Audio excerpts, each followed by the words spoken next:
Veliki maturanti u svojoj mladosti i lepoti, uzbuđeni, doterani, devojke na obaveznim 15-icama. A pripreme za ovu noć trajale su nedeljama.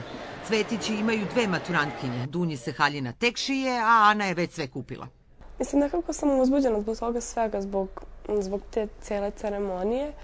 Mada, iskreno, malo sam i tužnika zato što se završava taj period gimnazijskih dana, tako da... Da, evo, to su sandale. To je štikla od koliko centimetara? Pa otprilike 10, tako nešto. Jesi do sad hodala u tako visokim štiklama? Pa nisam, ali snaći ću se. Jer vežbaš ovih dana? Da. Dunja i Ana su uzbuđene, jer uzbuđena mama? Jeste. Uzbuđena što zbog priprema oko mature, što oko prijemnog ispita koji treba da dođe posle mature. 2 devojčice, 2 mature, jedna mala, jedna velika, nije lako. Ima li malo i stresa? Nego šta.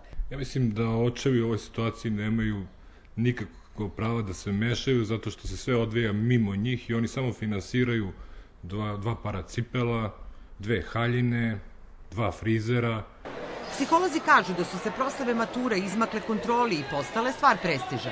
Siromašniji roditelji, da bi mogli da zadovolje potrebe svoje dece, pozajmljuju novac ili podižu kredite, što nikako nije dobro zbog toga što im potkrepljuju zapravo iluziju ulaska u nekakav bogati i uspešan život kroz to luksuzno odevanje za tu priliku.